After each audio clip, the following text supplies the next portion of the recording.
오늘 설교의 제목은 털썩 주저앉으라 라는 제목입니다. 털썩 주저앉으라. 그냥 앉으라는 말도 아니고 주저앉으라. 그리고 그냥 주저앉는 것도 아니고 털썩 주저앉으라. 설교 제목을 이렇게 정하고 나서 제가 괜히 주저앉다라는 의미가 뭘까 생각이 궁금해져서 네이버 사전에다가 주저앉다를 검색을 해봤더니 뜻이 크게 세 가지로 나오고 있었습니다. 첫 번째 뜻은 서 있던 자리에 그대로 힘없이 앉다. 두 번째 뜻은 일정한 곳에 그대로 자리 잡고 앉다. 그리고 세 번째 뜻은 물건에 밑이 뭉그러지거나 무너져 내려앉다. 이 뜻 세 가지만 봐도 우리가 그냥 얼핏 듣기에 썩 유쾌하지만은 않은 그런 제목이 아닌가 하는 생각을 해봅니다. 그렇습니다. 오늘 설교의 제목은 우리가 그냥 듣기에 유쾌한 말은 아닐지 모르겠습니다. 하지만 우리가 새생명 초청잔치를 준비하면서 내 남편을, 내 아내를, 내 자녀를, 내 부모님을, 친구를, 이웃을 전도하고자 하는 여기에 있는 우리 모두가 이 말씀을 듣고 함께 주님 앞에 털썩 주저앉는 귀한 은혜의 시간이 되기를 주님의 이름으로 축복합니다. 오늘 우리가 읽은 본문에는 두 명의 인물이 등장을 합니다. 이 두 명의 인물은 아주 극과 극으로 대조되어 등장을 하는데 우리 함께 19절에서 21절까지의 말씀을 한 번 더 읽겠습니다. 19절부터 21절까지의 말씀 시작. 한 부자가 있어 자색옷과 고운 베옷을 입고 날마다 호화롭게 즐기더라. 그런데 나사로라 이름하는 한 거지가 헌데투성이로 그의 대문 앞에 버려진 채 그 부자의 상에서 떨어지는 것으로 배불리려 하매 심지어 개들이 와서 그 헌데를 핥더라. 아멘. 사람이 살아가는 데 있어서 꼭 필요한 것이 세 가지가 있습니다. 우리가 흔히 하는 말로 의식주라고 하는 것이 우리 인생에 있어서 사람에게 있어서 꼭 필요한 것이다 라고 할 수 있겠는데, 다시 말해서 의식주, 더 분명하게 말하면 옷과 음식과 집이 사람에게는 반드시 있어야 한다라는 것으로 우리가 이해해 볼 수 있겠습니다. 옷과 음식과 집, 이 세 가지는 사람에게 있어서 꼭 필요한 것이자 동시에 그 사람이 어떤 사회적 지위를 가지고 있는가, 그 사람의 형편이 어떠한가, 그 사람의 됨됨이는 어떠한가를 간접적으로 보여주기도 합니다. 오늘 우리가 읽은 본문에 등장하는 첫 번째 인물은 익명의 한 부자입니다. 그의 행색을 한번 살펴보겠습니다. 그는 본문에 자색옷과 고운 베옷을 입고 있었다라고 기록이 되어 있습니다. 요즘에는 염색 기술이 아주 발달해서 보라색, 자색, 보라색 옷을 입는다라고 해서 그 사람이 아주 높은 신분에 있구나, 여기가 보라색인데 높은 신분에 있구나라고는 생각하지 않지만 지하철 5호선을 타고 이렇게 왔다 갔다 해보면 그런 이야기가 있어요. 보라색은 누구의 색깔이다? 황제의 색깔이다. 요즘에는 이 보라색이 아주 흔한 그런 색깔이지만 이때 당시만 해도 황제 정도 되는 부와 권력을 가지고 있어야만 입을 수 있었던 것이 바로 보라색 옷입니다. 그런데 오늘 본문에서는 이 보라색 옷을 부자가 입고 있었다라고 기록하고 있습니다.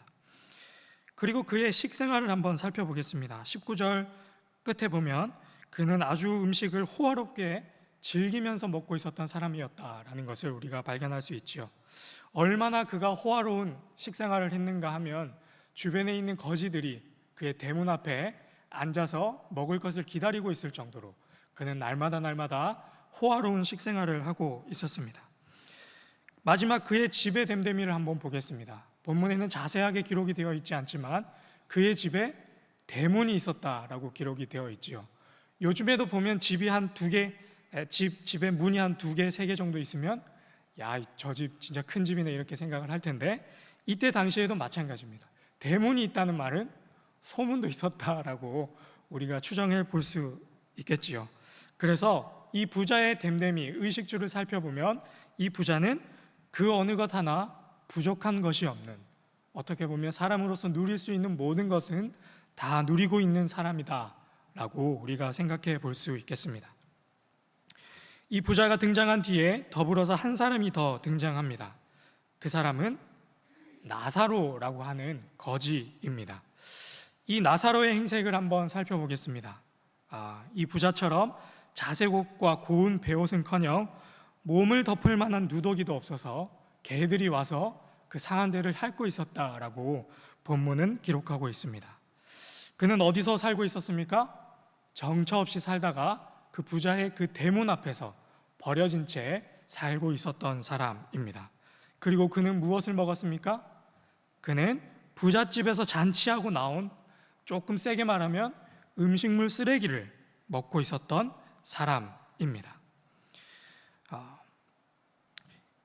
부자에 비해서 아무것도 가지고 있지 않은 이 나사로. 그런데 오늘 우리가 읽은 이 본문에는 부자에게는 없는 아주 특별한 것이 등장하는데, 나사로에게만 있는, 부자에게는 없으나 나사로에게만 있는 것이 딱 하나 있는데, 그것이 뭘까요? 천국하면 이제 설교가 끝나는 것이고, 부자에게는 없지만 이 나사로에게 있는 것은 바로 그 나사로라고 하는 그 이름 그 자체입니다. 부자는 아주 가진 것도 많고 먹을 것도 많고 누릴 것도 많지만 성경에서는 뭐라고 기록하고 있냐면 한 부자, 이름을 밝히고 있지 않지요? 그런데 이 나사로는 아무것도 가지고 있지 않은데 딱 하나 가지고 있는 것이 무엇입니까? 나사로라고 하는 이름입니다. 나사로라고 하는 이 이름의 뜻은 무엇인가? 이 나사로의 이름의 뜻은 하나님의 도우심입니다. 하나님의 도우심. 여기서 여러분께 이렇게 한번 질문을 드리겠습니다. 모든 것을 다 가진 이 부자, 그리고 아무것도 가지고 있지 않은 이 나사로, 만약 여러분들에게 이 둘의 삶을 놓고 딱 하나만 선택하라라고 한다면 어떤 선택을 하시겠습니까? 어떤 선택을 하시겠습니까? 더 나아가서 만약에 여러분들 자녀들의 앞길을 선택하는데 이 두 가지 길을 놓고 하나를 선택하라라고 한다면 여러분들은 어떤 길을 선택해서 어떤 길을 자녀에게 안내해 주시겠습니까? 부자의 인생, 부자의 길을 마다할 사람이 어디에 있을까? 아주 이 가난한, 어떻게 보면 음식물 쓰레기를 먹고 사는 이 나사로와 비교를 해봤을 때 이 부자의 길을 마다할 사람이 어디에 있겠는가?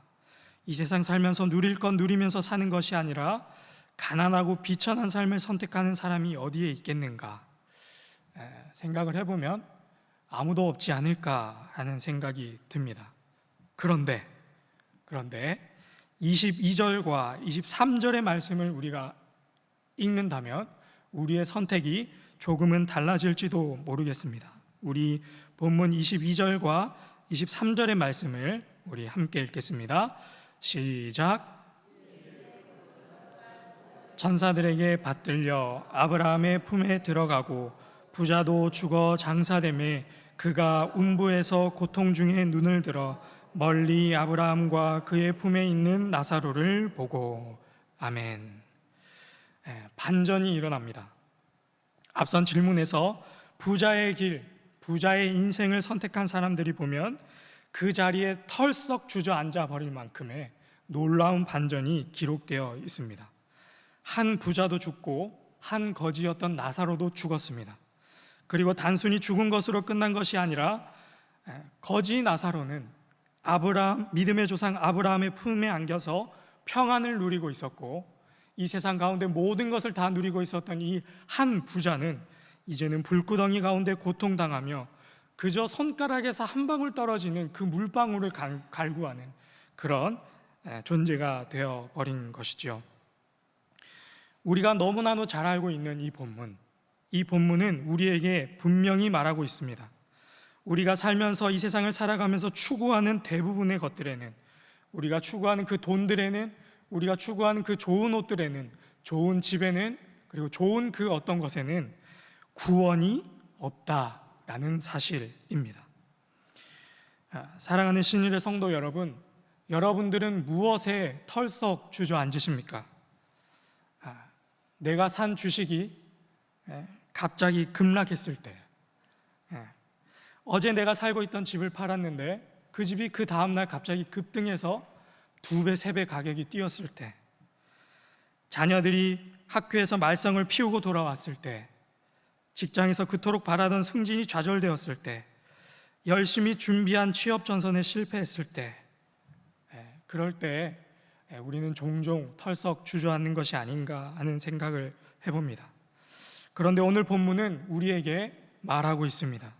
그런 것에는, 우리가 매일 좌절하고 털썩 주저앉는 그런 것에는, 우리가 마음 깊은 곳에서부터 간절히 바라고 원하고 소원하고 기도하며 애쓰며 얻고자 하는 이 세상의 그 어떤 것에는 구원이 없다라는 것을 오늘 본문에는 말씀하고 있습니다. 우리는 무엇에 털썩 주저앉아야 하는가?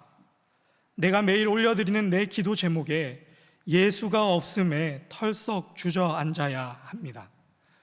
우리는 과연 그렇게 살고 있는가? 내가 간절히 바라고 원하는 그 어떤 일에 예수가 묻어있지 않음에 우리는 털썩 주저앉아야 합니다. 우리는 과연 그렇게 하고 있는가?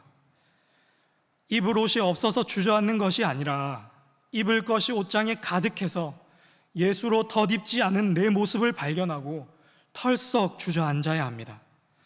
먹을 것이 없어서 애통하는 것이 아니라 먹을 것이 냉장고에 가득 들어있어서 예수를 갈급하지 못하는 내 모습을 발견했을 때 우리는 털썩 주저앉아야 합니다. 더위와 추위를 피할 집이 있어서 예수보다 더 안정된 삶과 집을 선택함에 그 모습을 보고 우리는 털썩 주저앉아야 합니다. 그래서 오늘 이 시간 저를 따라 이렇게 한번 고백하면 좋겠습니다. 이렇게 고백하겠습니다. 돈에는 구원이 없습니다 하고, 우리 옆 사람과 인사하시면서 이렇게 말하겠습니다. 돈에는 구원이 없습니다. 한 번 더 인사하겠습니다. 세상적 성공에는 구원이 없습니다. 마지막으로 이렇게 인사하겠습니다. 오직 예수님께만 구원이 있습니다. 아멘이시죠? 아멘이시죠? 네. 우리가 이 믿음을, 이 고백을 진정으로 믿는다라고 한다면, 이제 우리가 구원을 받은 자들이라고 한다면 우리의 시야를, 우리의 믿음의 반경을 넓혀야 합니다. 우리 함께 27절과 28절의 말씀을 읽겠습니다. 27절과 28절의 말씀 시작. 이르되 그러면 아버지여 구하노니 나사로를 내 아버지의 집에 보내소서.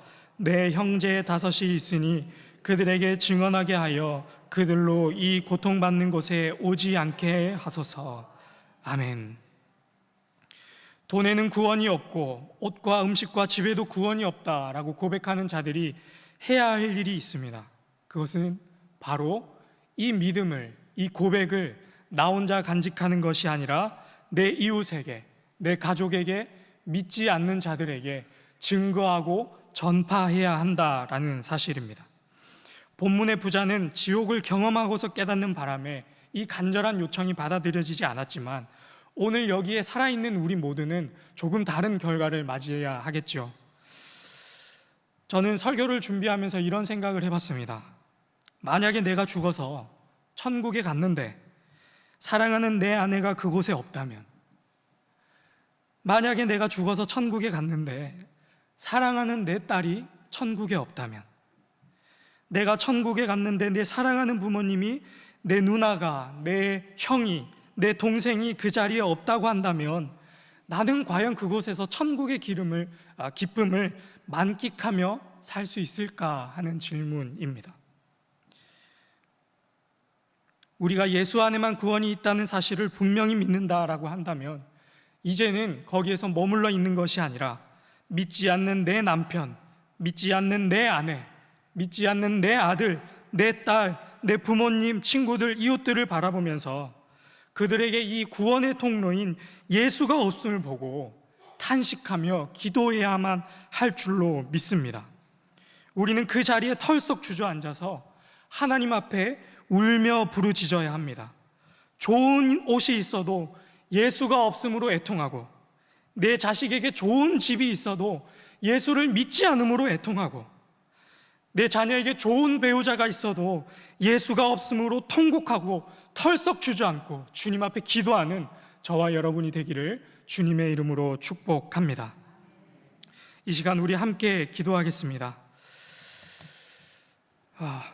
먼저는 입술로는 예수 안에만 구원이 있다고 고백하면서 삶의 자리에서는 세상 것을 의지하고 쫓아 살아가고 있는 우리의 모습을 회개할 수 있기를 바랍니다. 그리고 두 번째로는 이제는 그 믿음 위에 서서 믿지 않는 나의 가족들에게, 나의 자녀들에게, 나의 친구들과 나의 이웃들에게 예수가 없음을 발견하고 털썩 주저앉아 주님 앞에 기도하는 우리 모두가 되기를 바랍니다. 우리 이 시간 이 두 가지 기도 제목을 놓고, 말씀을 놓고 주님 앞에 간절히 기도하며 나아가겠습니다. 주여 믿습니다. 주여 믿습니다. 주여 믿습니다.